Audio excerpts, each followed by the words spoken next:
Hello friends, welcome you to my YouTube channel is English Course.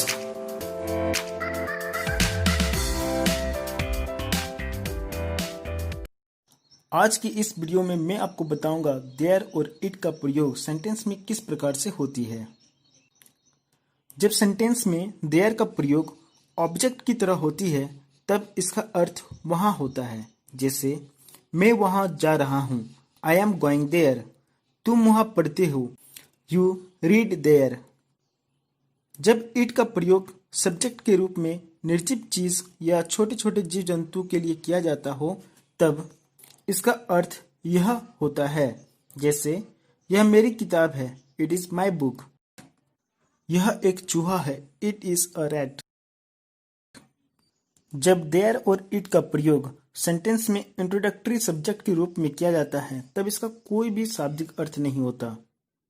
जैसे कोई है, there is someone. एक लड़का था, there was a boy. Glass में थोड़ा पानी है, there is little water in glass. 4 बजे हैं, इट इज 4 o'clock।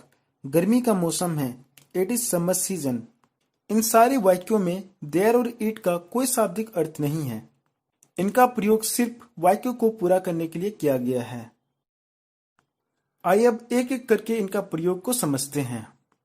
देयर का प्रयोग किसी अनिश्चित व्यक्ति, वस्तु, स्थान इत्यादि के अस्तित्व या मौजूदगी को दिखाने के लिए सब्जेक्ट के रूप में किया जाता है। जैसे राम एक लड़का है, राम इज अ बॉय। इस वाक्य में राम एक सब्जेक्ट है जिसके विषय में बात की जा रही है, लेकिन दूसरे सेंटेंस में एक लड़का है। इस वाक्य में जिस लड़के के बारे में बात किया जा रहा है वह मौजूद नहीं है, इसलिए सेंटेंस को बनाने के लिए हम देयर का प्रयोग करेंगे और ये सेंटेंस बनेगी देयर इज अ बॉय। इसी तरह देयर का प्रयोग कर हम और भी वाक्य बना सकते हैं। जैसे इस दुकान में कपड़े हैं, there are clothes in this shop. इस टेबल पर किताबें हैं, there are books on this table. तालाब में पानी है, there is water in pond. School में बच्चे हैं, there are children in school. Bharat में एकता है, there is unity in India.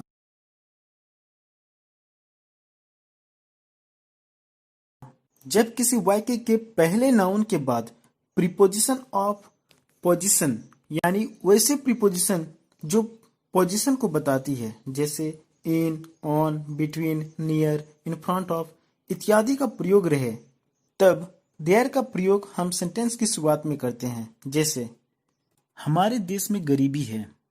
इस वाक्य में एक प्रीपोजिशन है और देश एक नाउन है, यानी पहले नाउन के जस्ट बाद प्रीपोजिशन ऑफ प्लेस का यूज किया गया है। इसलिए में के बाद वाली वाक्य गरीबी है, इसको हम पहले बनाएंगे देयर का प्रयोग करके और ये बनेगा देयर इज पॉवर्टी। फिर हम प्रीपोजिशन का यूज करके पहले नाउन को लिखेंगे इन आवर कंट्री और ये पूरी सेंटेंस बनेगी there is poverty in our country. इसी तरह अन्य वाक्यों को भी बनाया जाएगा। हमारे देश में 8-10 लोग हैं। यहाँ प्रीपोजिशन में के बाद 8-10 लोग हैं, इसे हम पहले बनाएंगे और ये बनेगी देयर आर 8 or 10 पीपल। फिर हम प्रीपोजिशन के पहले वाले नाउन को लिखेंगे इन माई होम और ये पूरी सेंटेंस बनेगी there are 8 or 10 people in my home. इसी तरह बाकी के वाक्य भी बनेगी। मेरे घर के सामने एक मंदिर है, there is a temple near to my home. बाजार में भीड़ है, there is crowd in the market.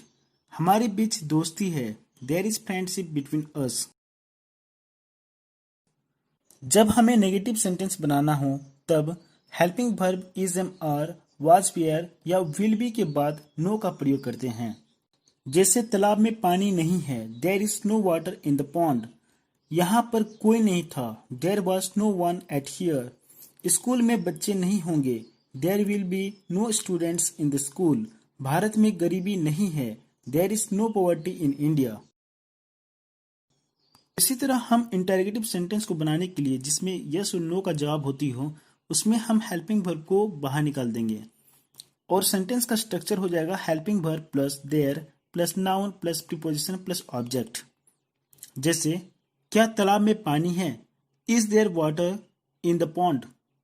क्या यहाँ पर कोई था, was there someone at here.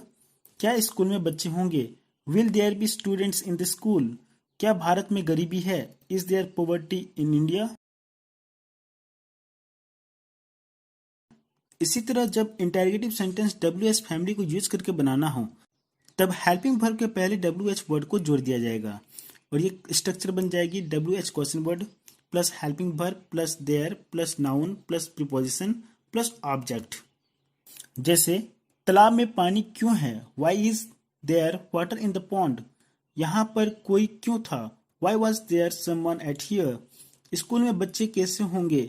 How will there be students in the school? Bharat में गरीबी क्यों है? Why is there poverty in India? जब WH integrative plus negative sentence को बनाना हो तब सेंटेंस का structure WH question word plus helping verb plus there plus no plus noun plus preposition plus object हो जाएगी। जैसे तालाब में पानी क्यों नहीं है? Why is there no water in the pond? यहाँ पर कोई क्यों नहीं था? Why was there no one at here? School में बच्चे कैसे नहीं होंगे? How will there be no students in the school?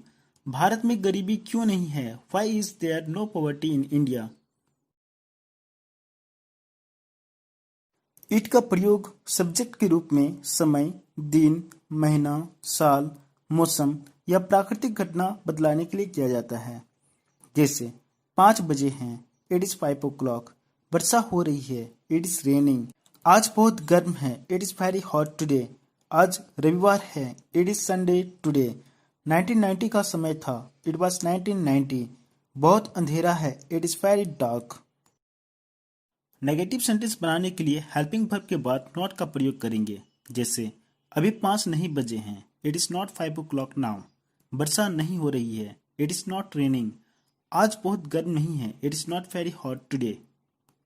इसी तरह इंटेरोगेटिव सेंटेंस जिसमें यस नो का आंसर होता हो वैसे सेंटेंस को बनाने के लिए हेल्पिंग वर्ब को बाहर निकाल देंगे और सेंटेंस का स्ट्रक्चर हो जाएगी helping verb plus it plus object. क्या अभी 5 बजे हैं? Is it 5 o'clock now? क्या वर्षा हो रही है? Is it raining? क्या आज बहुत गर्म है? Is it very hot today? और जब WH क्वेश्चन वर्ड को यूज करके सेंटेंस बनाना हो तब सेंटेंस का स्ट्रक्चर हो जाएगी WH question word plus helping verb plus it plus object. जैसे अभी 5 कैसे बजे हैं? How is it 5 o'clock now? वर्षा क्यों हो रही है? Why is it raining? आज मेरा जन्मदिन कैसे है? How is it my birthday today? जब WH integrative plus negative sentence हो तब सेंटेंस का structure WH question word plus helping verb plus it plus not plus object हो जाएगी। जैसे अभी तक 5 क्यों नहीं बजे हैं? Why is it not 5 o'clock till now? वर्षा क्यों नहीं हो रही है? Why is it not raining? आज गर्मी कैसे नहीं है? How is it not hot today? उम्मीद करते हैं आपको ये वीडियो अच्छी लगी होगी। आप अपनी राय कमेंट बॉक्स में जरूर लिखें और अगर आप हमारे चैनल पे न्यू हैं तो चैनल को सब्सक्राइब जरूर करें ताकि नई वीडियो का अपडेट आपको मिलता रहे। वीडियो पूरा देखने के लिए आपको धन्यवाद।